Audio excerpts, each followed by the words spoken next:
Hello friends, आप देख रहे हैं YouTube channel chemistry with car. आज के लेक्चर में हम पढ़ेंगे कोरे हाउस सिंथेसिस। इनफैक्ट कोरे हाउस सिंथेसिस से हम एल्केन बनाते हैं। जैसा कि हमने पिछले लेक्चर में देखा था उर्ज रिएक्शन, उससे हमेशा सिमेट्रिकल एल्कीन ही बनाया जाता है। हालांकि कोरे हाउस सिंथेसिस से सिमेट्रिकल और अनसिमेट्रिकल दोनों एल्कीन बनाया जा सकता है। इसके पहले हमने देखा था कोल्बे इलेक्ट्रोलिसिस, उससे भी symmetrical alkene, even number carbon वाला एल्कीन। उसके बाद हमने देखा उर्ज रिएक्शन, उससे भी symmetrical alkene, even number carbon वाला एल्कीन। तो सबसे जब सिमेट्रिकल एल्कीन ही बनाते हैं तो नॉन सिमेट्रिकल एल्कीन या ऑड नंबर कार्बन वाला एल्कीन कैसे बनेगा, उसके लिए है कोरे हाउस सिंथेसिस। देखते हैं कोरे हाउस सिंथेसिस।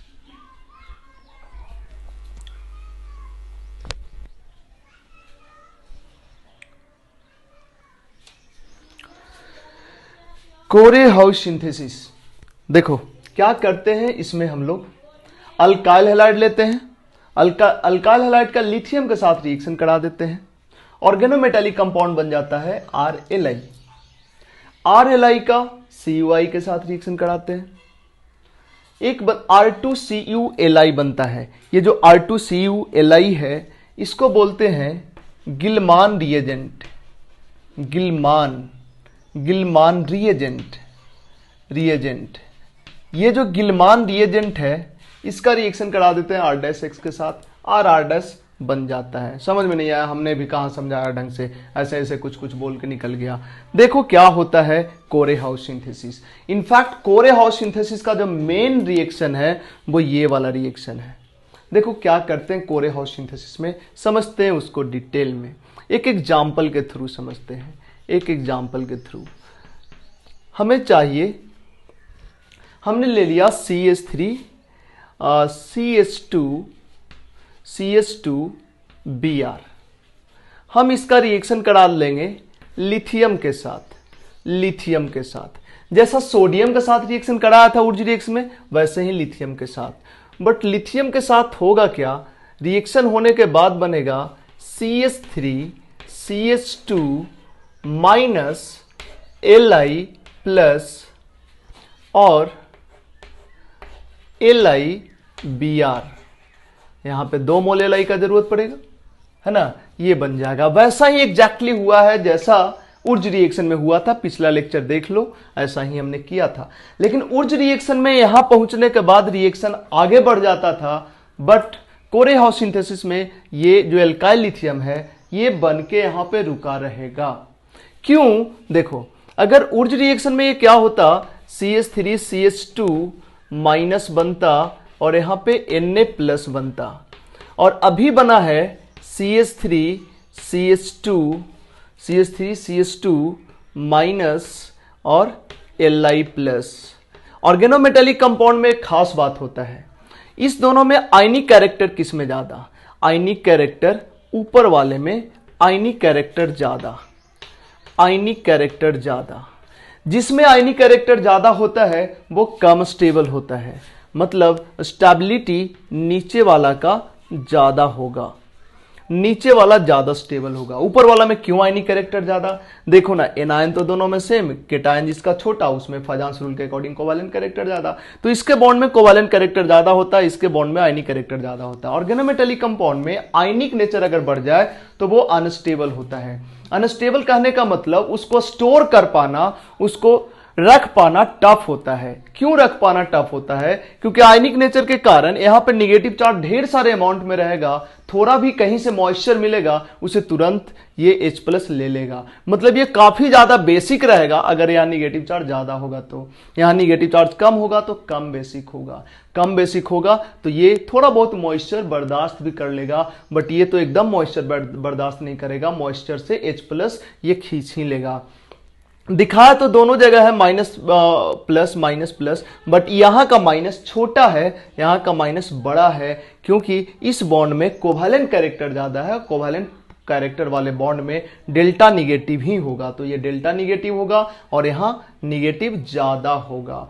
इसका मतलब ये ज्यादा आयनिक हुआ और आयनिक ऑर्गेनिक मेटेलिक कंपाउंड कम स्टेबल होता है। स्टेबल कहने का मतलब ये होता है कि मॉइस्चर के साथ उसका रिएक्शन बहुत फास्ट होता है, उसको थोड़ा भी मॉइस्चर मिल जाएगा तो उसका अपना नेचर डिस्ट्रॉय हो जाएगा, मतलब ये ऑर्गेनोमेटेलिक कंपाउंड खत्म हो जाएगा। ये मॉइस्चर से H+ लेके ये इथेन बन जाएगा, या इतना रिएक्टिव होगा कि ये, जैसे देखो हमने वुड्स रिएक्शन में देखा था, इतना पे रिएक्शन रुका नहीं था, अपने बगल वाले अल्काइल हैलाइड के पे अटैक करके दो कंपाउंड अपने बगल वाले अल्काइल हैलाइड पे अटैक करके रिएक्शन कर लिया था।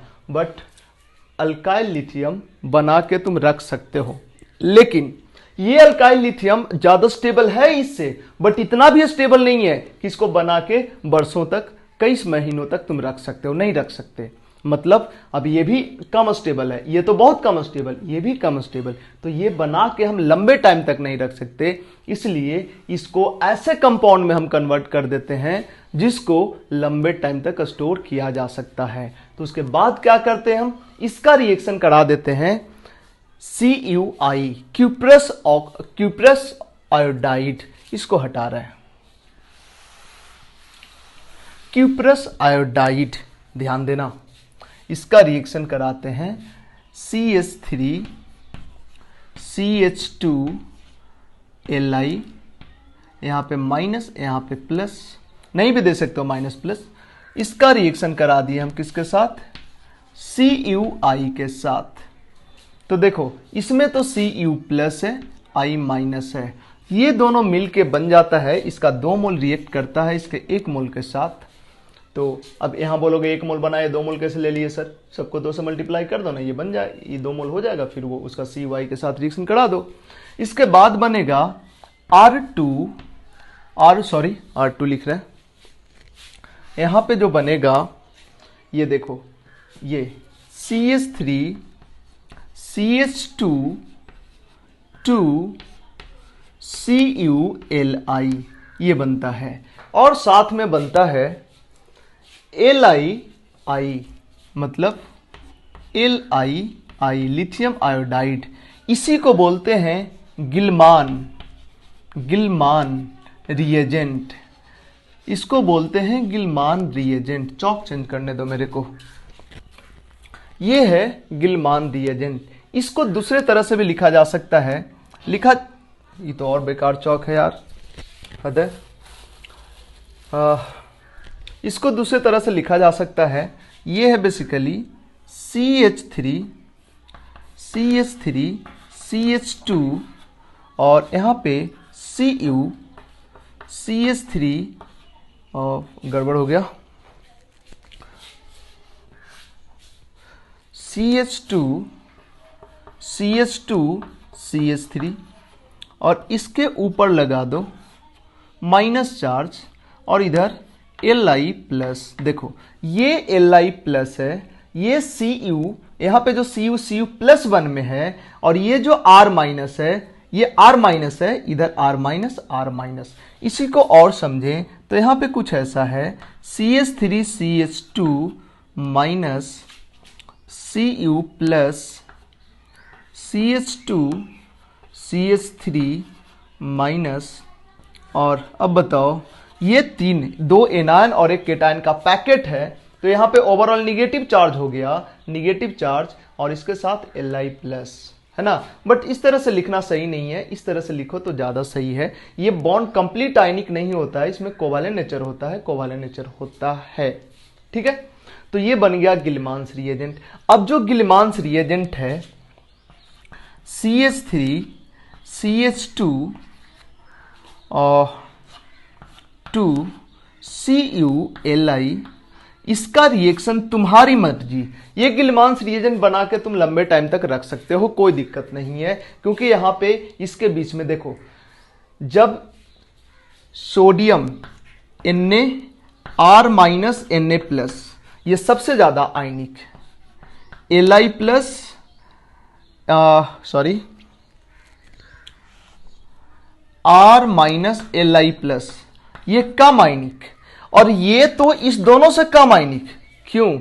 हमने बोला था फजांस रूल में, अगर कोई ऐसा एलिमेंट हो जिसमें सूडो इनर्ट गैस कॉन्फ़िगरेशन हो और वो अगर बॉन्ड बनाए तो उस बॉन्ड में कोवैलेंट नेचर ज्यादा होता है। ये सूडो इनर्ट गैस कॉन्फ़िगरेशन वाला एलिमेंट है, इसके बॉन्ड में कोवैलेंट नेचर ज्यादा होगा। मतलब सबसे ज्यादा कोवैलेंट ये कंपाउंड, देन ये कंपाउंड, देन ये। इसका मतलब इस तीनों में सबसे ज्यादा स्टेबल ये, देन ये, देन ये बना के तो रखा भी नहीं जा सकता है। बड़ा मुश्किल से इसका कुछ टाइम के लिए स्टोर किया जा सकता है, बहुत मुश्किल से। इसको नहीं स्टोर किया जाता है।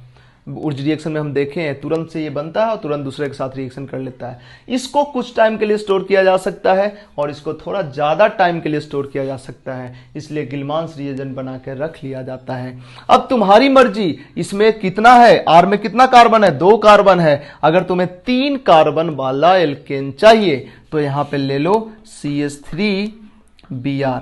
आराम से यहां का जो R माइनस है ये अटैक करेगा इधर, ये इधर निकलेगा, क्या बनेगा ध्यान देना।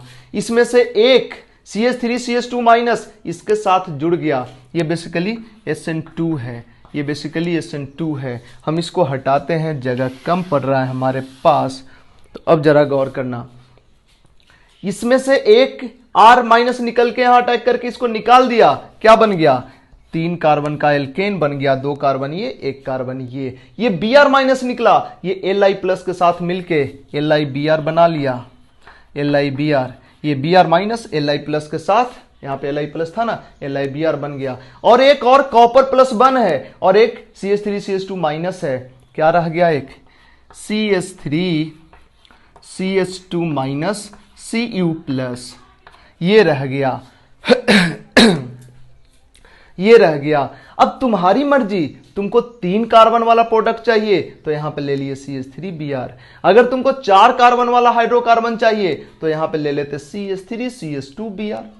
मतलब इसको तो ये तुम्हारे कंट्रोल में है ना, मतलब गिलमांस रिएजेंट बन के तुम रख लो और उसके बाद तुमको कितना कार्बन वाला एल्केन बनाना है। जैसे यहां पे देखो, गिलमांस रिएजेंट बना के हमने रख लिया है, उसके बाद ये जरूरी तो नहीं ना कि ये R और ये R अलग है, ये R और ये R सेम हो। ये R तुम्हारे मर्जी में है। गिलमांस रिएजेंट रखे हुए, इसमें 2 कार्बन वाला है, यहाँ पे 1 कार्बन वाला अल्काइल हैलाइड लोगे तो 3 कार्बन वाला बन जाएगा, यहाँ 2 कार्बन वाला अल्काइल हैलाइड लोगे तो 4 कार्बन वाला बन जाएगा, यहाँ पे 3 कार्बन वाला अल्काइल हैलाइड लोगे तो यहाँ 2 कार्बन है, 3 2 5 कार्बन वाला एल्केन बन जाएगा। मतलब कोरे हाउस सिंथेसिस से तुम्हारी मर्जी, ऑड नंबर कार्बन वाला, इवन नंबर कार्बन वाला, तुम्हारे मर्जी पे डिपेंड करता है कितना कार्बन वाला एल्केन चाहिए, तुम बना सकते हो, ठीक है। लेकिन इसका भी ड्रॉबैक है। इसका ड्रॉबैक ये है कि ये देखो, ये जो एल्केन बना है इसके बाद ये जो बना है ये तो बेकार हो गया ना, ये एल्काइल पोर्शन तो इसका बेकार, ये तो यूजलेस हो गया। बना तो यूज में तो यही आया है। गिलमांस रिएजेंट में तो 2 अल्काइल ग्रुप था, 2 अल्काइल ग्रुप में से एक ही अल्काइल ग्रुप यूज हुआ इसके साथ रिएक्शन करने में, एक तो बेकार हो गया ऐसे। बट ठीक है, ड्रॉबैक है, बट गिलमांस रिएजेंट का एक एडवांटेज भी है, कोरे हाउस सिंथेसिस का एक एडवांटेज भी है कि तुम इवन नंबर कार्बन वाला हाइड्रोकार्बन भी बना सकते हो, ऑड नंबर कार्बन वाला हाइड्रोकार्बन भी बना सकते हो, सिमेट्रिकल भी बना सकते हो, अनसिमेट्रिकल भी बना सकते हो एल्केन। यहां पे हमने लिखा था कि यहां पे SN2 होता है, तो अब जरा बताओ, अगर SN2 होता, इधर तो समझ लिए होगे, वही चीज इधर है ना, वही चीज इधर हमने लिखा है, इसको हम हटा रहे हैं।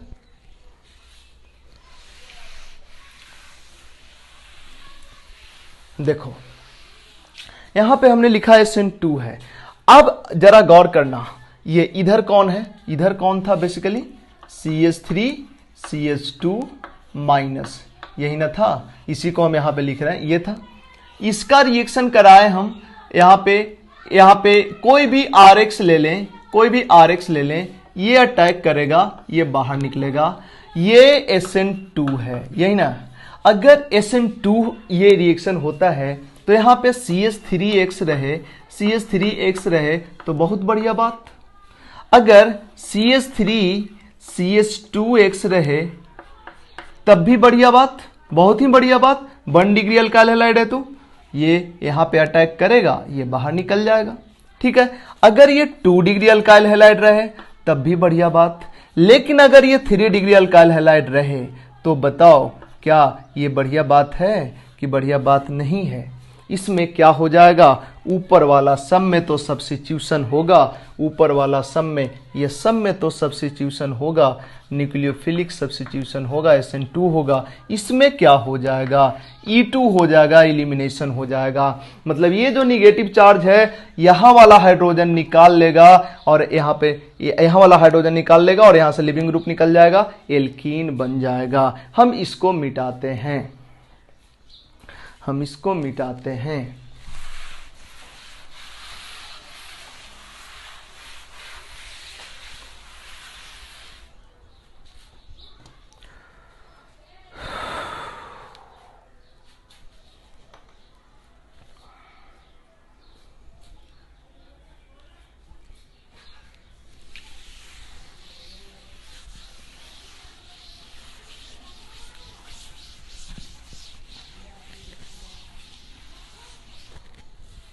देखो यहां इसके साथ क्या प्रोडक्ट बनेगा, ये सब के साथ तो प्रोडक्ट समझ रहे हो, इसके साथ क्या प्रोडक्ट बनेगा, इसके साथ क्या प्रोडक्ट बनेगा बताओ। इसके साथ बनेगा प्रोडक्ट CH3 CH2 CH3, है ना, ये CH3 रह गया और ये C2H5 हो गया। इसके साथ क्या प्रोडक्ट बनेगा, ये यहां पे अटैक करेगा, ये बाहर निकल जाएगा, क्या बनेगा CH3 CH2 CH2 CH3। इसके साथ क्या प्रोडक्ट बनेगा, ये यहां पे अटैक करेगा, ये निकल जाएगा, CH3 CH2 CH2 CH3 CH3, ये बनेगा।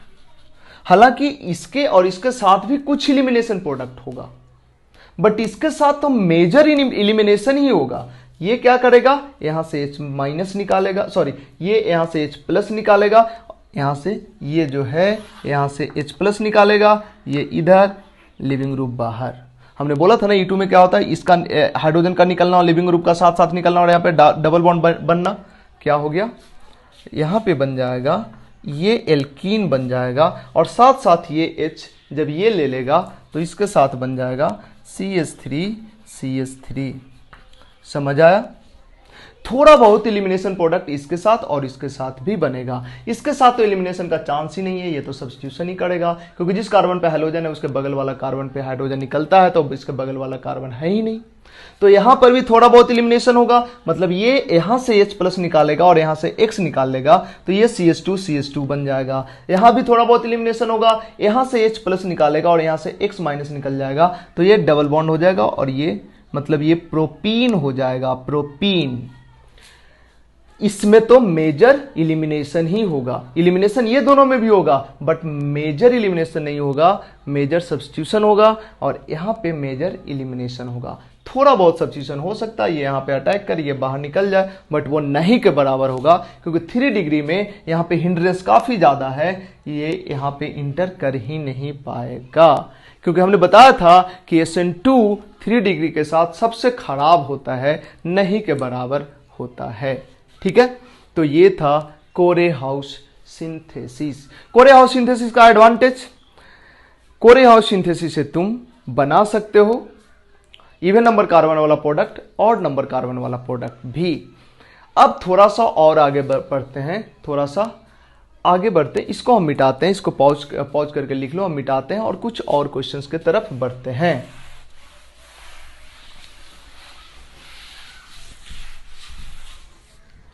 देखो हमने कुछ क्वेश्चंस नोट किया है।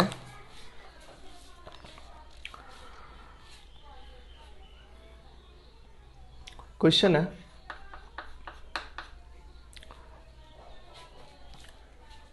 इसको हटाओ, पहले तुम इसको पूरा करो। अगर हम लिखें CH3 CH2 Br, इसका रिएक्शन करा दो लिथियम के साथ, जो कुछ भी बना इसका रिएक्शन कराओ, जो कुछ भी बना इसका रिएक्शन कराओ CuI के साथ, जो कुछ भी बना इसका रिएक्शन कराओ CH3Br के साथ, क्या बनेगा बताओ। दूसरा क्वेश्चन, इसको अटेम्प्ट करो ऊपर वाले को, और दूसरा क्वेश्चन हम लिखते हैं, दूसरा क्वेश्चन हम लिखते हैं CH3Br, इसका रिएक्शन कराओ Li के साथ 2Li। ऑफ कोर्स हर जगह ड्राई ईथर है, यहाँ पे ड्राई ईथर है ना, और ड्राई ईथर लिया गया है सॉल्वेंट, प्लस LiBr, और यहाँ जो कुछ भी बना इसका रिएक्शन कराओ CuI के साथ, यहाँ पे बनेगा लिथियम आयोडाइड, और यहाँ पे जो कुछ भी बना इसका रिएक्शन कराओ, इसका 3-4 रिएक्शन कराओ। एक रिएक्शन कराओ किसके साथ, CH3 CH2 CH double bond CH2 sorry CHBr के साथ। एक रिएक्शन कराओ इसका CH3Br के साथ, नेक्स्ट रिएक्शन कराओ इसके साथ, और एक और रिएक्शन कराओ किसके साथ, इसके साथ। क्या बनेगा बताओ। देखो ऊपर वाले में बात करें तो यहां पे तो हो जाएगा CH3 CH2 Li, यही बनेगा Li प्लस ये माइनस और प्लस LiBr बनेगा, है ना। इसका 2 मोल लेना पड़ेगा, ये बनेगा। इसके बाद इसका CuI के साथ रिएक्शन करके, इसका 2 मोल इसके साथ रिएक्शन करके गिलमांस रिएजेंट बनाएगा CH3 CH2 CuLi, यही है गिलमान रिएजेंट। ठीक है, यहाँ पे भी इसका 2 मोल और इसका 1 मोल का रेशियो लेना होगा, बट उतना नहीं लिखा होता है, तुमको बस सोचना चाहिए कि इसके साथ मिलकर ये बनेगा। इसके बाद इसका जो R माइनस है CH3 CH2 माइनस, ये बेसिकली यहाँ अटैक करेगा और ये Br माइनस बाहर निकलेगा। क्या बनेगा, 2 कार्बन और एक इधर 3 कार्बन का एल्केन LiBr प्लस LiBr और साथ साथ CuR, मतलब CH3 CH2 Cu plus minus, ये बनेगा। ठीक है, इतना रिएक्शन तक तुमको जानना चाहिए। नीचे वाला में गलती हो चलेगा, क्योंकि नीचे वाला में कुछ एडवांस चीजें हमने लाया है। लिथियम के साथ रिएक्शन करके ये तो बनेगा CH3Li, ठीक है, माइनस प्लस ये CuI के साथ रिएक्शन करके बनाएगा गिलमांस रिएजेंट CH3 CuLi। गिलमांस रिएजेंट में ये कुछ भी हो सकता है, कोई भी R हो सकता है। अब जरा समझना, हमने बोला था कि इसका जब रिएक्शन करते हैं अल्काइल हैलाइड के साथ तब SN2 होता है, बाकी सबके साथ SN2 नहीं होता है। अल्काइल हैलाइड के साथ, ये देखो एराइल हैलाइड है, ये विनाइल हैलाइड है, इसके साथ SN2 नहीं होता है, लेकिन SN2 टाइप रिएक्शन हो जाता है। मतलब यहां से CH3 माइनस निकलता है, यहां पे अटैक करता है और ये निकल जाता है। कैसे होता नहीं पता, कैसे होता है नहीं पता, जैसे हमने बता दिया कि यहां अटैक किया ये निकल गया, ऐसा होता भी है या नहीं होता है ये नहीं पता, लेकिन जो रिजल्ट आता है उसी के जैसा आता है। मतलब ये यहां अटैक किया, ये निकल गया, इसी तरह का रिजल्ट आता है, मतलब बन जाएगा टॉलिन। ये SN2 नहीं हुआ है, हुआ होगा कोई मैकेनिज्म, SN2 नहीं हुआ है बट ये होता है। बट यहाँ पे तो SN2 होगा, ये अटैक करेगा, ये निकल जाएगा, क्या बन जाएगा, 3 कार्बन का। इसके साथ बगल में क्या बनेगा, ये तुम बना सकते हो, क्या बनेगा, इसके साथ बनेगा CH3Cu और साथ में क्या बनेगा, Li लिथियम आयोडाइड।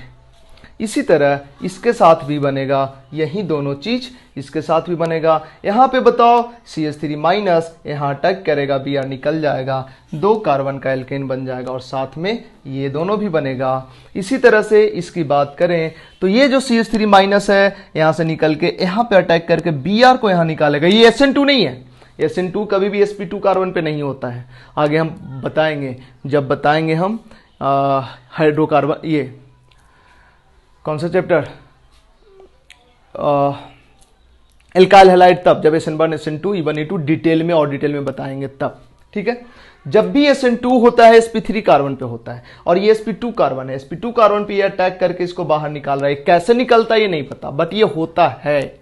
मतलब यहां पे क्या हो जाएगा, एक कार्बन, दो कार्बन, तीन carbon, CH3 CH2 CH double bond CH, और ये CH माइनस, CH3 माइनस यहां अटैक करके इसको निकाला है, तो यहां पे क्या हो जाएगा, CH3।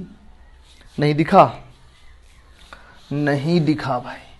तो चलो यहां पे प्रोडक्ट क्या बन जाएगा, एक दो तीन चार कार्बन और एक CH3, CH3 CH2 CH2 CH double bond CH CH3, ये बन जाएगा। इसका इसके साथ रिएक्शन करके ये बनेगा। जानते हो हमने ऐसे क्यों लिखा है, हमने इस तरह से क्यों नहीं लिखा, क्योंकि इस तरह से लिखते तो हमको बताना पड़ता सिस बनेगा कि ट्रांस बनेगा। हमने नहीं बताया कि ये सिस बनेगा कि ट्रांस बनेगा। यहाँ भी तो हमने नहीं बताया था कि ये सिस है कि ट्रांस है। इनफैक्ट वो ज़्यादा हो जाता, हमें वो सब चीज़ें नहीं पढ़ना है। इस केस में इसका स्टीरियोकेमिस्ट्री इसके साथ रिएक्शन करेगा तो स्टीरियोकेमिस्ट्री क्या होगा ये नहीं पढ़ना, इसलिए हमने उसको लाया ही नहीं, अदरवाइज कॉम्प्लिकेटेड हो जाता। क्योंकि हम इसका मैकेनिज्म भी तो नहीं बता रहे हैं, हम मैकेनिज्म बता रहे हैं। एल्काइल हैलाइड रहेगा तो SN2, vinyl halide double bond पे जब हैलोजन होता है तो उसको विनाइल हैलाइड बोलते हैं, या बेंजीन के साथ जब हैलोजन जुड़ा होता है उसको एराइल हैलाइड बोलते हैं। इसके साथ ऑर्गेनोमेटेलिक कंपाउंड का कौन सा मैकेनिज्म होता है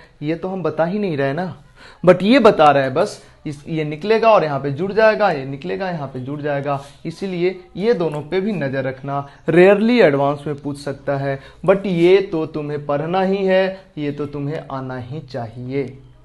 समझ आया? ठीक है। कहने का मतलब ये हुआ कि अगर गिलमांस रिएजेंट ये लेते हैं CH3 2CuLi, तो तुम्हारी मर्जी, इसका रिएक्शन तुम एल्काइल हैलाइड के साथ भी करा सकते हो, इसका रिएक्शन तुम CH2 double bond CH Br aryl halide के साथ भी करा सकते हो, सॉरी बिनाइल हैलाइड के साथ भी करा सकते हो, इसका एराइल हैलाइड के साथ भी करा सकते हो, और क्या, सब तो कवर्ड हो ही गया। ये सब के साथ रिएक्शन करा सकते हो। CH3 माइनस अटैक करेगा, ये निकल जाएगा, बन जाएगा CH3 यहाँ पे CH3 निकलेगा, यहाँ अटैक करेगा, Br निकल जाएगा। हम ये नहीं बोल रहे कि SN2 से हो रहा है, बट उसी टाइप का हो रहा है। क्या बन जाएगा, CH double bond CH2 double bond CH CH3, और यहाँ पे बन जाएगा टॉलीन। समझ आया? ठीक है। इस दोनों का मैकेनिज्म नहीं बोल रहे हैं हम, बट यहां तो बोल रहे हैं कि SN2 हो रहा है, ये निकल कर अटैक कर रहा है, ये बन रहा है, और सबके साथ में बनेगा लास्ट में LiBr और CH3Cu, मतलब सबके साथ में बनेगा LiBr प्लस CH3Cu। ठीक है। तो ये था तुम्हारा कोरे हाउस सिंथेसिस। एडवांटेज क्या, odd number even number carbon वाला दोनों तरह का प्रोडक्ट बन जाता है, सिमेट्रिकल अनसिमेट्रिकल एल्केन दोनों बन जाता है, जो कि ऊर्ज रिएक्शन और ऊर्ज रिएक्शन एंड कौन सा था, कोल्बे इलेक्ट्रोलिसिस में सिमेट्रिकल और इवन नंबर कार्बन वाला प्रोडक्ट बनता था, जबकि इसमें अनसिमेट्रिकल और सिमेट्रिकल दोनों बनेगा, ऑड नंबर इवन नंबर वाला दोनों बनता है। ठीक है। तो ये था कोरे हाउस सिंथेसिस। कोरे हाउस सिंथेसिस के बाद जो नेक्स्ट रिएक्शन है हमारा, वो रिएक्शन है प्रिपरेशन ऑफ हाइड्रोकार्बन। हम पढ़ रहे थे preparation of alkene from organometallic compound. हमने देखा, और जो ऊर्ज रिएक्शन था उसमें भी RNA ऑर्गेनोमेटेलिक कंपाउंड था। कोरे हाउस सिंथेसिस में जो अल्काइल लिथियम था RLi, वो भी ऑर्गेनोमेटेलिक कंपाउंड था। जो गिलमांस रिएजेंट था वो भी ऑर्गेनोमेटेलिक कंपाउंड था। एक और रिएजेंट होता है जिसको बोलते हैं ग्रिग्नार्ड रिएजेंट, वो भी ऑर्गेनोमेटेलिक कंपाउंड होता है। तो हमारा नेक्स्ट टॉपिक होगा preparation of alkene from organometallic compound के अंदर ग्रिग्नार्ड रिएजेंट। ठीक है। तो अगले लेक्चर में हम पढ़ेंगे ग्रिग्नार्ड रिएजेंट के बारे में। अभी के लिए फिलहाल इतना ही। Thank you.